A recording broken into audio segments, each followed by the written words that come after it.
du sujet d'actualité le plus important en Égypte, la visite du pape du Vatican. Il faut dire que ça fait 17 ans qu'un pape n'était pas revenu en Égypte. Le dernier en date était le pape Jean-Paul II en 2000. Ensuite, donc, ce sont les deux seuls papes de l'histoire de l'Égypte contemporaine. Nous allons vous retracer un petit peu le résumé de ces 2 jours de visite, car vous savez, il y a 2 heures environ, le pape est reparti pour le Vatican. Juste avant, nous allons faire un point de cette visite et ensuite on analysera minutieusement avec Dr Gamil donc de cette visite et des répercussions qu'elle aura justement par la suite. Tout de suite chez Vaucélan.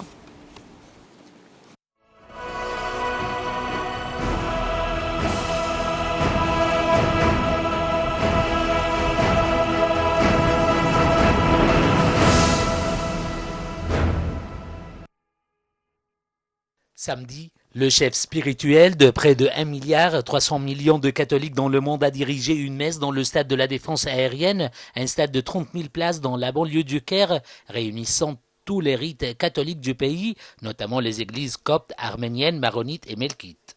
Il a prononcé une homélie et a prié avec les fidèles catholiques au cours d'une cérémonie dont la liturgie a été en arabe et en latin. Après un déjeuner avec des évêques égyptiens, François a rencontré aussi de futurs prêtres étudiants dans un séminaire copte catholique à Mahdi, au sud du Caire. Vendredi, le pape François s'est rendu au palais présidentiel d'Al-Ittihadiyya où il s'est entretenu avec le président Abdel Fattah el-Sisi. Cet entretien a été suivi de pourparlers élargis regroupant les délégations des 2 États. Le président Abdel Fattah el-Sisi a exprimé son appréciation à l'égard du pape et de ses prises de position sur les questions internationales. El-Sisi a mis l'accent sur l'engagement du pape à effectuer cette importante visite qui émet plusieurs messages au monde dans ces temps durs et tourmentés. Le porte-parole de la présidence, l'ambassadeur Ala Youssef, avait déclaré que le pape François avait exprimé sa joie de visiter l'Égypte, un grand pays qui œuvrait pour la paix et qui a une place très importante dans l'histoire de l'humanité selon lui. Le pape a fait l'éloge du rôle que joue l'Égypte au Proche-Orient et pour trouver des solutions aux conflits qui déchirent des pays de la région. Il a également affirmé son soutien aux efforts de l'Égypte dans sa guerre contre le terrorisme et la violence. Le pape François s'est rendu ensuite au siège de l'institution d'Al-Azhar, où il a été chaleureusement accueilli par le grand imam Cheikh Ahmed al-Tayyib.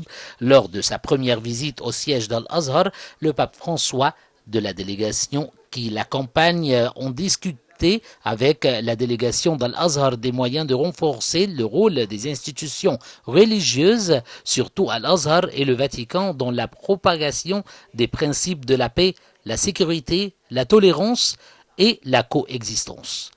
Vendredi soir, le pape François avait eu une rencontre privée avec le pape copte orthodoxe d'Égypte, Tawadros II. Ils se sont joints également pour une prière commune à l'église copte Saint-Pierre et Saint-Paul, où un attentat à la bombe a fait 29 victimes en décembre en plein cœur du Caire.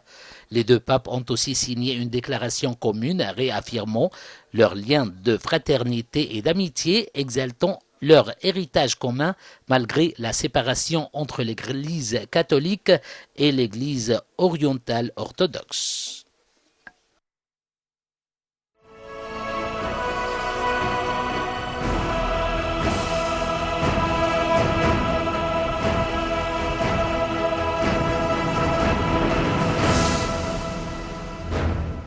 Alors, rappelez-vous, depuis le début de l'année, un communiqué du Vatican nous faisait part de cette annonce que le pape du Vatican allait venir en Égypte sur l'invitation du président Abdel Fattah el-Sisi et du cheikh d'Al-Azhar, le cheikh Ahmed al-Tayyib, mais aussi du pape orthodoxe copte Tawadros II.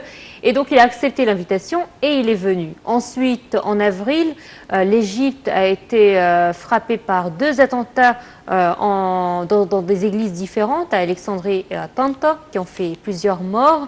Ce jour-là, c'était un dimanche, c'était en pleine messe, et le pape François avait reçu cette information, a interrompu la messe et a fait des prières au peuple égyptien en apprenant justement cette attaque et avait déclaré qu'il n'allait pas renoncer à son arrivée en Égypte. Au contraire, il avait insisté sur le fait qu'il allait venir dans ce pays qui est le pays pour lui de la paix. Et donc, il a annoncé sa visite et il a annoncé même qu'il allait venir sans sécurité personnelle, qu'il allait laisser sa sécurité aux mains de la police égyptienne et de la sécurité égyptienne. Une grande preuve de confiance, la première, si on peut le dire, depuis de nombreuses années. Et donc, c'est ces différents points-là que nous allons traiter durant ce débat avec Dr Gamil Bodran. Bonjour. Bonjour.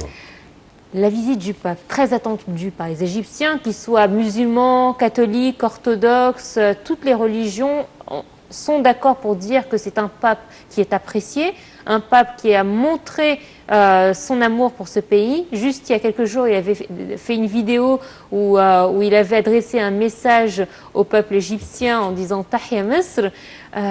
Pour vous, c'est synonyme de quoi ? D'abord, merci pour votre invitation. Je suis très ravi d'être avec vous ce soir et en plus, je suis honoré d'être avec vous ce soir pour parler de la visite du souverain pontife, le pape François, en Égypte. Une visite, comme vous avez mentionné, qui lui a été adressée de la part de notre cher président Abdel Fattah el-Sisi et autres, et qui a été clôturée, ça fait quelques heures, comme vous avez dit encore. Le pape maintenant est en voyage et dans l'avion pour reprendre sa résidence à Rome. C'est une visite qui a été clôturée à la perfection, sur tous les plans, sur tous les points de vue, et qui, à mon avis, a pu accomplir tous les buts qu'on peut espérer et désirer. Avant de répondre, avant de nous approfondir dans cette émission, j'aimerais d'abord donner un petit aperçu aux chers téléspectateurs qui est le pape François et qu'est-ce que c'est que le Vatican. Et le lien entre les deux, où se trouve le pape au sommet spirituel du Saint-Siège et au sommet de l'État du Vatican. Le pape François est né le 17 décembre 1936. Il est né en Argentine. Mais il est né sous le nom de Jorge Mario Bergoglio. Il a fait ses études en Argentine, il a fait ses études de chimie, il a fait des études supérieures, et puis en 1960, il a joint l'ordre des pères jésuites que nous connaissons ici en Égypte. En 1991, il a été nommé évêque de l'Argentine. En 2001, le pape Jean-Paul II, à cette époque-là, l'a choisi, ou bien l'a nommé comme cardinal de l'Argentine. Mais de 1960 à 2001, je dirais le cardinal, je vais utiliser son nom avant d'être pape François, le cardinal Jorge Mario Bergoglio a prouvé comment c'est un symbole de modestie, un symbole de simplicité. Vous savez, comme cardinal, il a le droit de rester dans une résidence de luxe, d'avoir un chauffeur, une voiture, mais il a choisi de rester dans un petit appartement, de se faire sa propre cuisine, de prendre les moyens de communication publique à Buenos Aires. Et vous savez qu'est-ce que c'est? Buenos Aires, l'Argentine, est un pays du tiers-monde qui souffre des mêmes problèmes que nous, ici en Égypte, nous y souffrons quelquefois. Et ceci lui a donné beaucoup de charisme et de respect et d'amour pour le peuple de l'Argentine et surtout pour la communauté musulmane en Argentine. Ceci a été confirmé. Si vous ouvrez dans les sites internet, vous allez voir comment la communauté musulmane en Argentine a loué le choix du pape ou l'élection du pape en 2013. De 2001 à 2005, le pape en 2005, ou bien le cardinal Jorge Mario Bergoglio, en 2005, c'était un candidat pour devenir pape, mais il était le second, et c'est le cardinal Joseph Ratzinger de l'Allemagne qui a été élu parce qu'il a pu avoir à la conclave les 2/3 des votes des cardinaux mondiaux. Mais il était le second. Le pape Benoît XVI a rempli le poste de pape de 2005 jusqu'à 2013, et puis il a renoncé à cause de sa santé et de l'âge. Il avait 85 ans. 2013, le 13 mars 2013, le cardinal Jorge Mario Bergoglio est devenu le pape François parce qu'il a pu avoir les 2/3 du vote de la conclave des cardinaux en 1 jour et demi. Quelquefois ça prend des semaines, quelquefois ça prend des mois pour choisir un pape, mais ce qui veut dire que ce cardinal qui est devenu pape avait été même connu sur le plan mondial. J'aimerais dire ici que le pape François, qui a occupé son poste de 2013 jusqu'à aujourd'hui, est venu après une période un peu difficile entre les relations entre l'Égypte et le Vatican. Nous savons qu'en 2005, le pape Benoît XVI a rempli ce poste. En 2006, il a déclaré à Ratisbonne, en Allemagne, certaines déclarations liant l'islam à la violence. L'Égypte a renoncé à ça. Le Vatican a rompu ses relations. L'Égypte, surtout en 2011, suite aux événements dramatiques qui ont eu lieu à l'église-copte d'Alexandrie, vous vous souvenez de ça? Et puis le pape Benoît XVI a dit qu'il faut protéger les minorités chrétiennes. L'Égypte n'a pas tout à fait accepté une chose pareille et a retiré son ambassadeur pour consultation. Et les relations entre El Azhar et le pape Benoît XVI ou le Vatican se sont aggravées de 2011 jusqu'à 2013. Les relations se sont beaucoup améliorées avec la venue du pape François. En 2016, en mai passé, le grand imam, le docteur Ahmed Al-Taïb de l'institution de l'Azhar a visité le pape et lui a adressé l'invitation et nous sommes maintenant en bonne relation avec le Vatican. De même, les ambassades entre l'Égypte et le Vatican. Ça, c'est du point de vue histoire ou bien ce que le cardinal Jorge Mario Bergoglio a pu faire dans sa carrière pour devenir le pape, pour être le chef spirituel de plus de 1,2 milliard de catholiques sur notre planète. Il faut dire que 2 jours intenses pour ce pape. Il est arrivé hier en début d'après-midi. Il a rencontré le président Abdel Fattah el-Sisi, il a rencontré le pape Tawadros II, il a assisté à la conférence de paix qui a été faite par l'Azhar justement pour rassembler les différentes religions et parler de cette haine qui monte dans le monde, à travers le monde. Un emploi du temps chargé, mais il a tenu à faire chaque étape avec bonté, avec spiritualité. On l'a vu aussi à la messe hier en faisant hommage aux victimes des attentats de l'église Saint-Pierre. On l'a vu également tenir une messe aujourd'hui au stade qui a rassemblé des gens. Et vous étiez présent. Bien sûr, j'étais là-bas, bien sûr. Oui. Donnez-nous l'ambiance qu'il y avait sur place, parce que nous, on a vu sur l'écran ce que ça donnait, mais quelle était l'ambiance? On a entendu des you-you, des femmes qui étaient présentes. On avait l'impression que c'était une cérémonie de mariage qui se tenait là-bas. C'est une ambiance très spéciale. C'est une ambiance qui est quelquefois difficile à exprimer parce que ça touche le cœur, l'esprit, l'âme. Et même, on peut considérer qu'on se sentait qu'on était quelque part en dehors de la planète. Il y avait des gens qui avaient des larmes aux yeux, il y avait des gens qui réagissaient avec l'allocution du pape, avec les cantiques qu'il y avait, avec la façon dont cette messe s'est déroulée pour 1h45 minutes. Mais j'aimerais ici louer les autorités égyptiennes, l'armée égyptienne, la police égyptienne, les responsables égyptiens, pour vraiment faire de cette visite, quand vous avez dit les étapes 1, 2, 3, qu'est-ce qu'il a pu faire en 2 jours intenses activité, j'aimerais louer tous les responsables qui ont fait de cette visite un succès rare, un succès à la perfection. Le monde entier suivait, plus de 170 pays suivaient, les habitants de 170 pays suivaient en direct. Et j'aimerais peut-être reprendre ce que vous avez dit au début pour louer le pape à cause de sa certitude et de sa confiance quand il a confirmé qu'il vient en Égypte, malgré les attentats qui ont eu lieu à Tante et à Alexandrie. C'est une chose qui est exceptionnelle. Et moi, j'étais à l'étranger, ça fait quelques jours, et on parlait quelquefois dans les semaines passées que le pape pourrait peut-être revoir s'il va venir ou pas. Mais avec certitude et confiance, il a confirmé « je viendrai ». Mais j'aimerais retourner pour parler un peu du Vatican, si vous me permettez. Parce que pour beaucoup de chers téléspectateurs, peut-être j'aimerais donner une petite idée. Le Vatican, c'est un État. C'est le plus petit État qui puisse exister dans le monde. C'est un État qui compte un peu moins que 1000 habitants. Et c'est un État dont la superficie est de 0,44 km². C'est-à-dire 1 km de longueur avec 440 mètres de largeur. Ça, c'est le Vatican. Le Vatican se compose de 2 entités juridiques distinctes. La première entité, c'est l'entité spirituelle, le Saint-Siège, dont le pape François est le chef spirituel. La deuxième entité, c'est une entité temporelle, c'est l'État du Vatican. L'État du Vatican a obtenu son indépendance le 7 juin 1929. Il a été indépendant du royaume de l'Italie avec l'accord de Latran qui a été signé entre le Premier ministre À ce moment-là, c'était Benito Mussolini en 1929 et le pape Pie XI. Et dès lors, le Vatican est un État indépendant qui s'échange des ambassadeurs avec le monde. Le Vatican a des ambassadeurs sur plus de 180 pays dans le monde, des ambassadeurs aux Nations Unies, des ambassadeurs dans les organisations comme le FAO, comme le WHO. Et avec l'Égypte, nous célébrons cette année 70 années de relations diplomatiques entre le Vatican et l'Égypte. Revenir aussi, pourquoi le pape a-t-il choisi le nom de François? C'était Jorge Mario Bergoglio, parce qu'il s'est inspiré de Saint François d'Assise.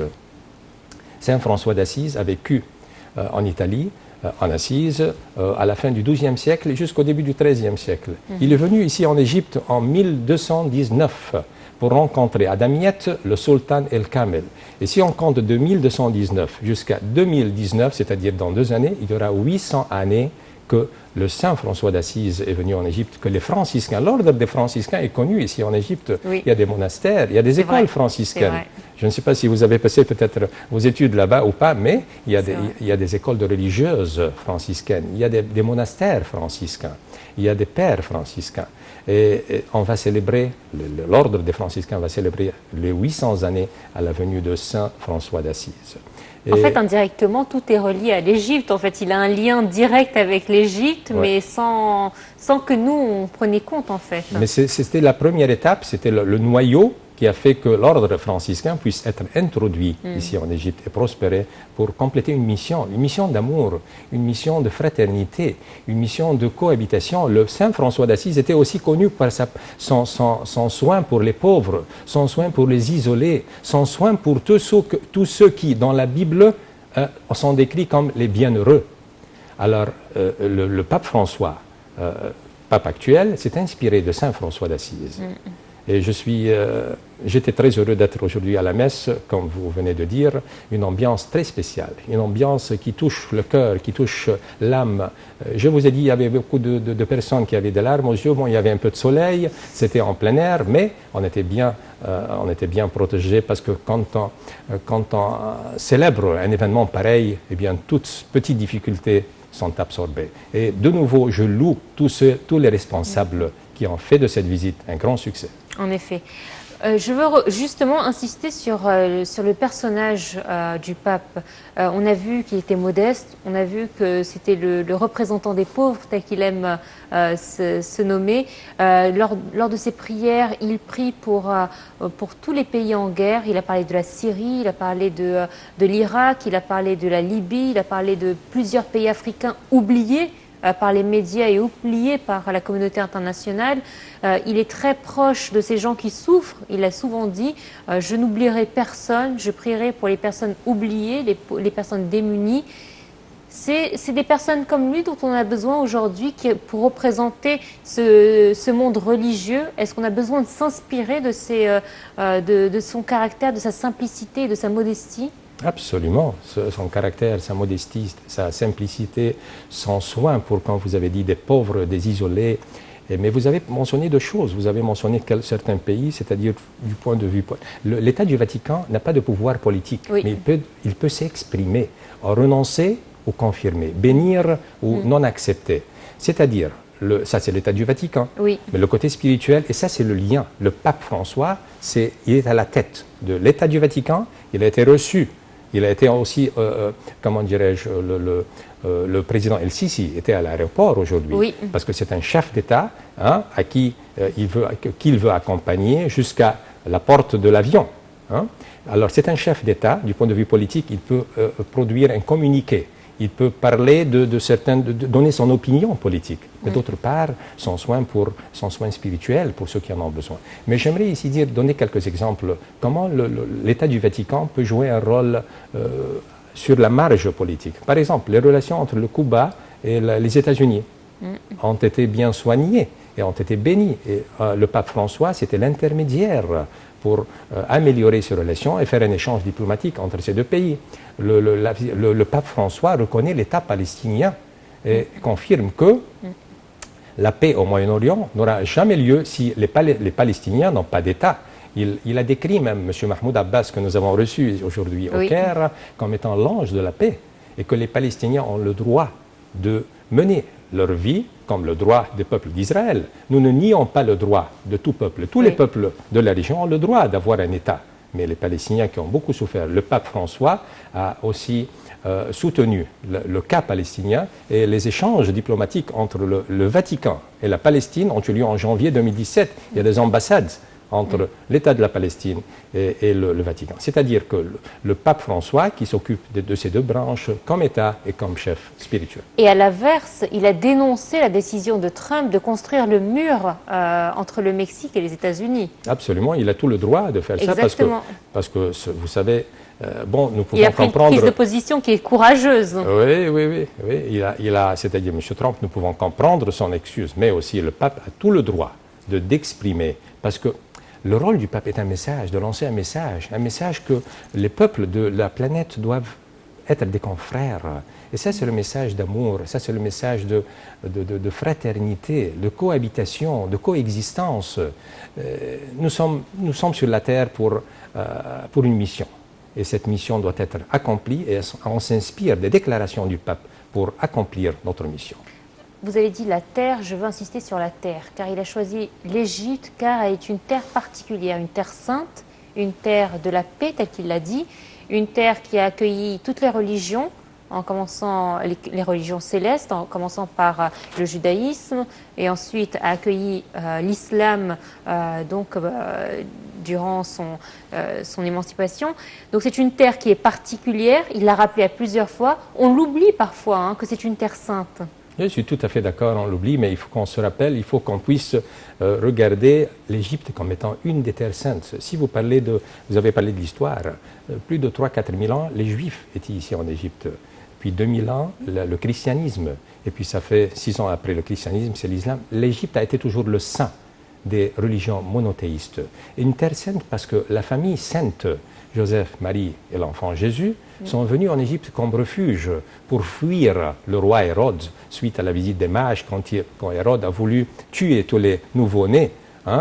L'Égypte, Marie, Joseph et l'enfant Jésus, sous l'orientation de l'ange du Seigneur, l'ange Gabriel, ont pris le chemin pour passer par le delta, pour aller jusqu'à Asiout. Il y a le monastère de la Sainte Vierge Marie à Asiout. Et puis ont pris le chemin de retour pour aller à l'église Abu Serga, qui est un foyer de pèlerinage qui a été renouvelé ça fait quelques années. Et avant de reprendre le retour pour la Palestine, où le Christ a commencé sa mission pour établir ou bien pour instituer le christianisme. C'est-à-dire l'Égypte est une terre sainte, il n'y a pas à douter. Toutes les 3 religions sont là. Et nous devons nous rappeler de ce cas-là, ou bien de notre status quo. Et je crois que le pape a bien fait de venir ici. C'est la seconde visite d'un pape, parce que la dernière visite était en 2000 par le pape Jean-Paul II.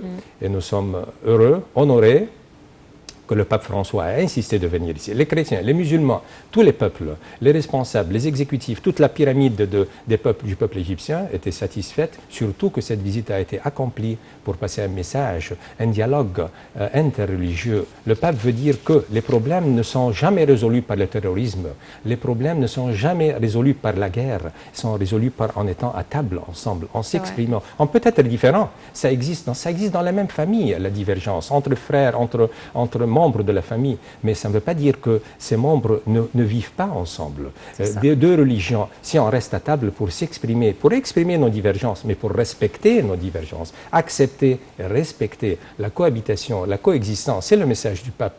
On est très heureux ici en Égypte et au nom de ma communauté, j'aimerais louer une seconde fois le pape, mais louer aussi notre cher président, les exécutifs, pour faire de cette visite une visite efficace, parfaite. Et en guise de conclusion, pouvez-vous conclure justement de la même manière que le pape a conclu? Il a commencé son voyage en disant « Salam alaikum ». Oui, alors laissez-moi conclure. Exactement, je vous laisse la conclusion. Le mot de la fin est à vous. Merci bien. Le mot de la fin, j'aimerais dire comment le pape a dit « Masr, Dunya wa tahya Masr ». Donc c'est ainsi que prend fin cette émission. Très chers téléspectateurs, et à très bientôt. Au revoir.